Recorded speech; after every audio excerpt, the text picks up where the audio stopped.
Hey guys, welcome back to another view of Rankbreaker. Today we're going to go back to the inventory scene. As you can see, I've got loaded up right here. Now, I have built a few cool things into the inventory scene, and the way I want to do the inventory management and some of the purchasing systems are really all built in.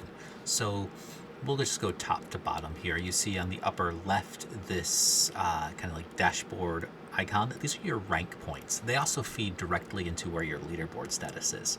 And then up on the top right hand corner, this is your, we call it script in-house. However, you could also think of this like gold or your soft currencies for in-game. And then immediately you see the cards and the collections. Both of these are clickable panels. So you can go from cards to seeing what collections are currently available or always available, etc. Very similar to the albums that you see in Marvel Snap. And we'll cover this momentarily. You can see that I've got a IP in there just because I've been playing around with a few ideas. I do have the unowned cards set pretty light. You can see that there's a soft difference between what's owned and what's unowned. So if you click my cards, it shows you all of your owned cards here, or back to all cards. You can see that we can sort by disruptors. Again, owned disruptors, not owned. And then sort by name, sort by power, sort by cost. Over here you have make a deck. This opens up your deck panel. And when you add cards, click on a card, add a deck, or move to deck, everything works. Name a deck, so we'll just do a quick video deck name here. And some of the cool features within the deck building and the card system. For example, I'll just go to my cards because I know where it is here. Bloodthirst has a legendary card unlocked, and the power is not updated yet, but you click on that, add to deck, and that fills in the legendary slot. Now you say, well, what's the big deal there? Because Flick did too. Well, no. Flick can only go into the legendary slot if there's no legendary card. So if we remove automatically, and you'll see that Bloodthirst non-legendary will go into the right slot here. But if we swap the legendary in, legendary has to go into that slot. Same thing with the disruptors here. Disruptors will always fill the disruptor slots. So as you build your deck, they'll fill out appropriately. If you save your deck, you can see that it's saved. I gotta work on some spacing, but not a huge deal. The collections, however, are really cool.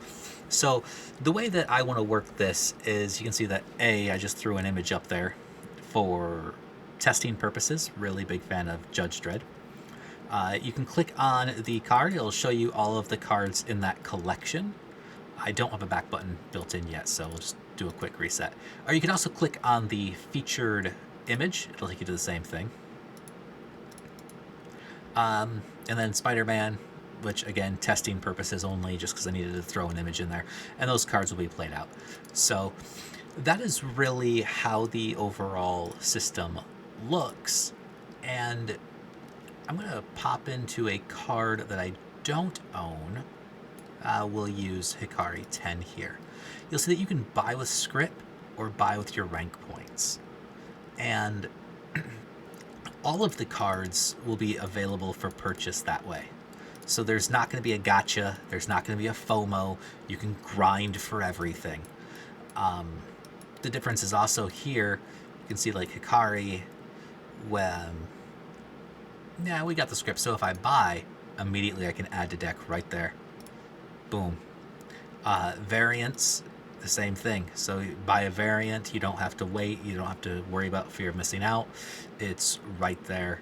And the buttons are necessary for your swaps. They all just feed right into each other, so it's easy. It is intuitive, and it's what you expect from a good game.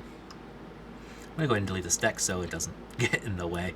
But that is the inventory, the collection scene, and hopefully some of the things that I want to do later will involve a lot of different artists, a lot of different potential intellectual properties that we can sort of work with, so it's not just a game. You'll notice that